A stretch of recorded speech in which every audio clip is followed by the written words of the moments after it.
it's very important for me to be here today because this is a great part of youth and development, and it's a family affair. I've played these games when I was younger, and my two sons who are with me today, they both are playing in the T-ball in the minor league, so it's a great event.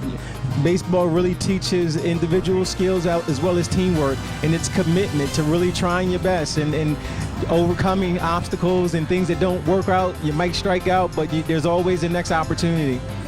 Our first team is the Mets.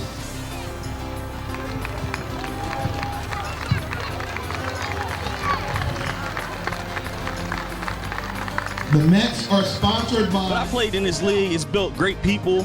It builds capacity within teamwork and showing you as an individual how to work within the team.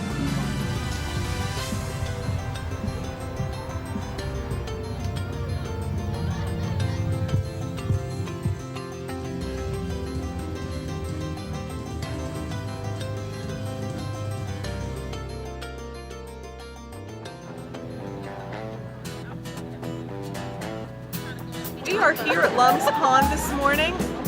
Beautiful day, no rain, for our 2014 Tour de Cure bike ride. And what everyone has decided to do this morning is to come together and ride to help find a cure for diabetes. It's important to bring awareness to various diseases and ailments that our society experiences. And when I was asked to participate in this and to sponsor two teams, I just thought that it would be a good way to bring attention to the diabetes issues that we have in our community.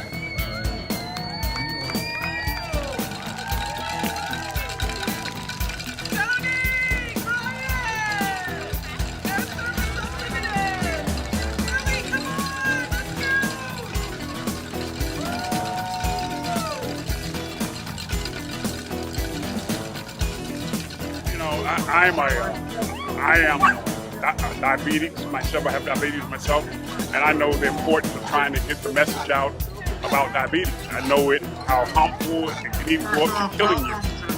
So I got a phone call from a friend that said that a friend needed some help in doing some fundraising and getting this thing off the ground. And so we, City Council, I brought it to the attention of City Council and my colleagues and the President and I. And so we're supporting two teams, the Wilmington Police Department and the Wilmington Urban Bike League. So they're all here. We're happy that they're here, and we're happy all these folks are here, and we're happy that the message is getting out. And so it's just an exciting day for us, and I'm proud to be a part of it.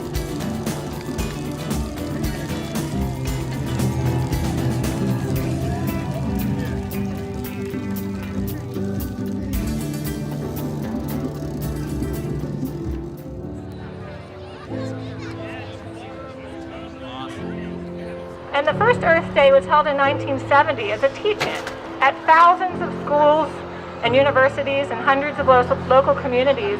And it was really about environmental reform, changing fundamentally the way we relate to our environment and the way we treat our environment, using science to figure out how the environment works and how we can be better at managing it. And it was this shift in thinking that really gave birth to a lot of work and organizations like ours. And this was a big change. For hundreds of years, we've been using our rivers and streams as sewers, literally, directing and taking waste from our communities and industries and directing it towards our rivers to be washed away. And this worked pretty well at first, with just a few people. But once it was a few hundred people, then a few thousand people, and then a few million people, it didn't work so well after that. And eventually, rivers like the Delaware became so choked with pollution that fish could no longer live in them or even swim through them. And people didn't want to be near these rivers. This year is the 45th Earth Day. Only 5 more years until Earth Day turns 50. And today, some of our rivers are healthier than they've been in hundreds of years. Fish are back in the urban Delaware River, and not just swimming through, but living there and reproducing. Communities like Wilmington have reclaimed their riverfronts by cleaning up the polluted lands around them and drastically reducing pollution from wastewater and working with communities upstream.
Peace on earth.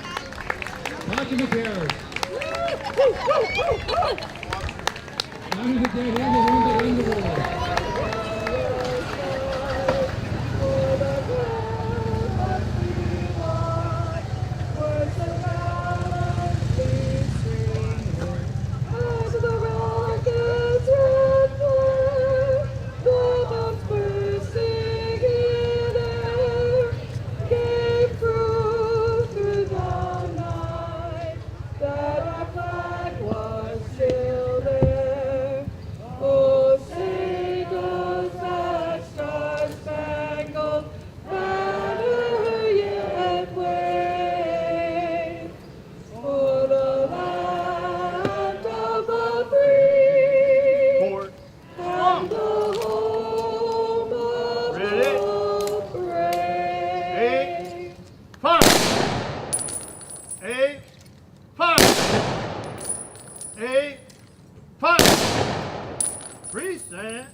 I am, and the clergy and the members of the church here, I'm honored to be here.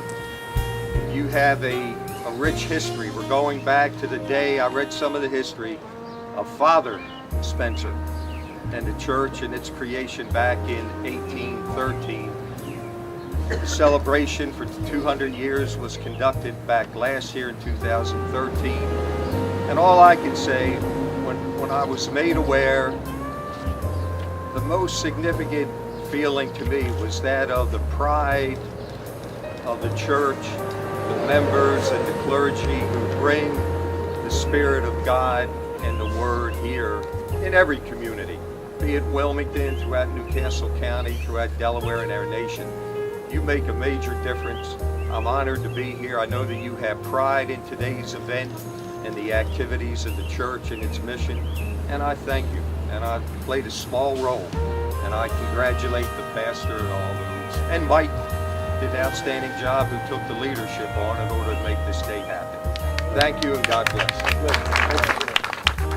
I am blessed to be a part of recognizing and honoring the Mother UAME Church, a religious institution of great historical significance. Religious institutions or places of worship generally have been a center for leadership in sustaining and moving communities forward. That's all communities. And in the African American community, that leadership has been from slavery through the civil rights period to today. So it pleases me to be here celebrating this uplifting occasion. Thank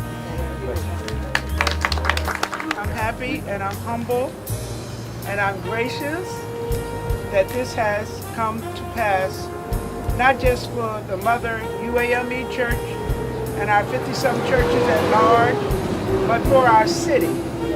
Our plan is to make a difference, and we're working on that. And the difference is not over until the Lord says it's over. Amen. So we're not sitting here as a beautiful building, but we're sitting here to build.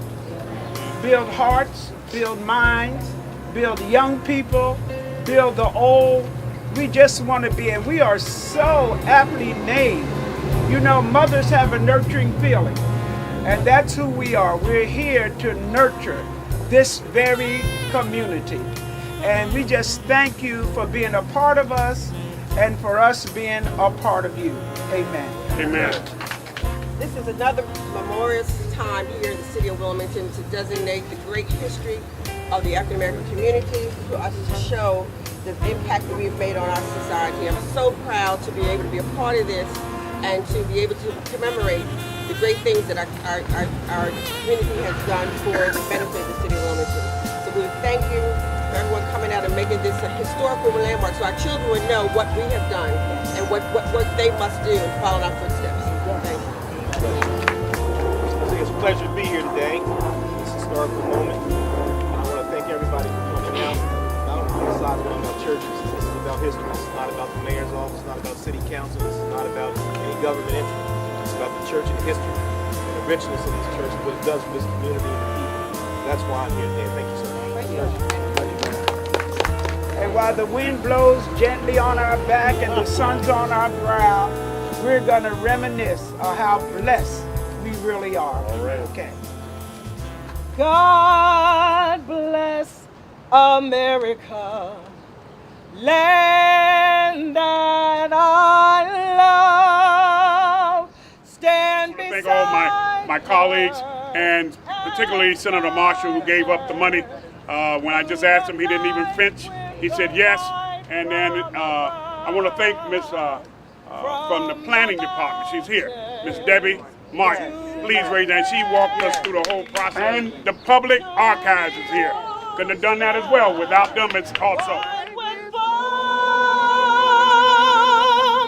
God bless America, my home, sweet home.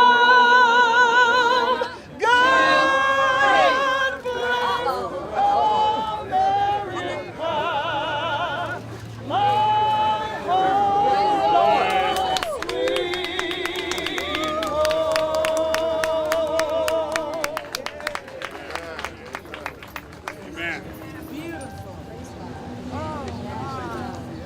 Amen.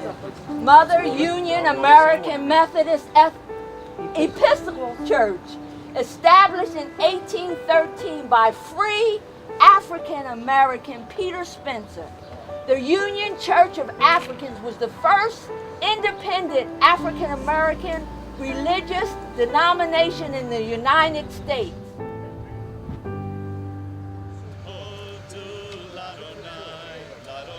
Today is Shavuot. Today is the holiday for Jews of Pentecost. It's a day we commemorate the giving of the Ten Commandments on Mount Sinai, but it's also a day where we commemorate the giving of the first fruits that would be given in temple times, in ancient days. And often that is celebrated with a flower offering. And so what we've done today is we've brought our flower offering to all of you, to plant here and to share ourselves with you, even in a small way. Give thanks to you. For the world is now depending What I'd like to do at this moment is to recognize and thank the congregation of Beth and Meth for coming here on today. As the councilwoman for the district, for the 6th district, I'm just pleased and honored to have you come here and to be with my youth. It's important for the young people to see other folks from other communities coming in, and people of faith coming in and wanting to make a difference in our community. So for that, we say thank you and we commend you for a job well done on today. May God bless you. Our hearts we will pray for peace everlasting each day. When we know who Israel will know. Ki le'olam chasto, hodu l'Adonai ki tov. Ki le'olam chasto.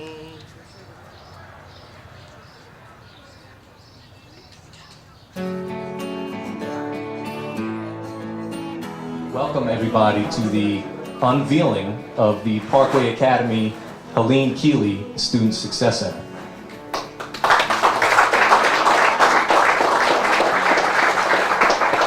I'm so happy that you guys are a partner in the community. What you do, not only in this school, for the students, but down on Sycamore Street at the old Majeska Hall Parkway Youth Empowerment Center, and what you do there after hours for the community, not just the students in the school, but the community kids as well, is something that is really transitioning this neighborhood. And I just want to thank you guys again. I want to thank you for being here.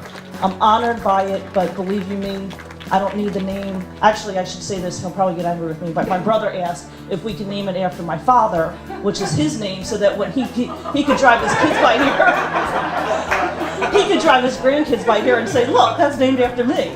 So, but in all sincerity, again, if it wasn't for Parkway being here and filling a void that we have in this community, we wouldn't be where we are today. So as a partnership, we're good to go. Thank you all very much. My experience at Parkway has been shocking and good. I was shocked because I've been able to reach some grades I thought I was never capable of making. In Parkway, I've learned that I'm not a trouble girl or a mean person. Most of the time, I just let people get the best of me. I have complete understanding that being in a regular school is a privilege. And coming to Parkway showed me that I will deal with people with issues just like myself. Coming to Parkway, I've gotten better on focusing on my goals and learned most of my problems can be easily avoided by just staying focused. So I started to bring my grades up, and within about a month, my grades were up to A's and B's. And I started doing really well, and I've been clean for 9.5 months now.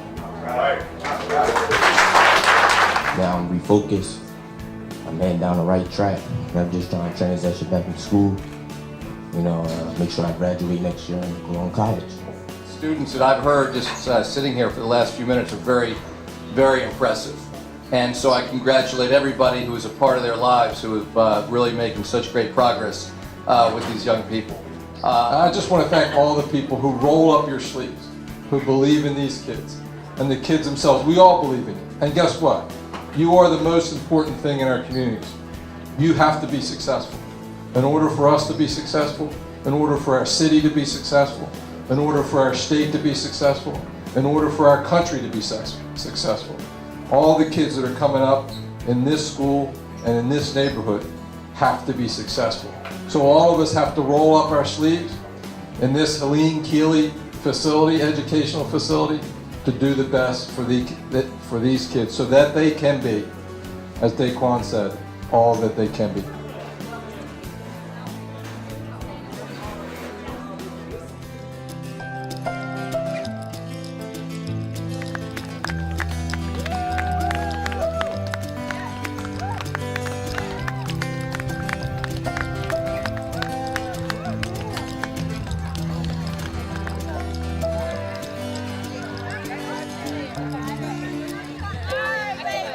The goal of this event is to raise awareness in regards to education for cancer, healthy living. It's also to raise funds so we can fight the disease through research, products, and helping our patients through programs and services. There was a time that cancer screening or even the word cancer wasn't spoken of much. We can say that 10 years ago compared to today, we save 400 more lives per day just through things like screening and knowing what to do. So screening is extremely important for the cause. When I was 18 years old, I went to Planned Parenthood because I wanted to get birth control. And I found out that I had a really large mass, and it turned out to be ovarian cancer. I was actually diagnosed with cancer the same day that Elvis died, which was 37 years ago. So I went to my doctor, and they did some surgeries on me, and it turned out that I had ovarian cancer in early stage 1A. And then I decided that it was difficult. I didn't want to live with that, so I had hysterectomy, and here I am. I had some chemo and just kept putting one foot in front of the other. I am a one-year survivor. I've been working for over 13 years for the American Cancer Society, and about 2 weeks after I moved on, I was diagnosed. And had a lot of support through coworkers. I worked with patients at the cancer center, And so I had support of coworkers, friends, family, and a lot of support from my church family.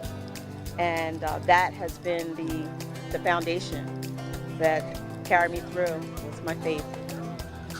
I'm gonna knock it out. Grandma said knock it out.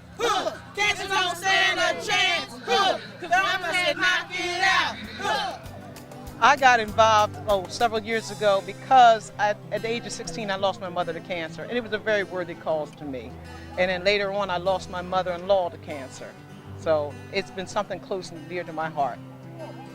And both of those were my grandmothers, so that we gave birth to grandma's walkers. Last year was my first year walking, and it's just an amazing experience, an amazing cause to raise money for and awareness.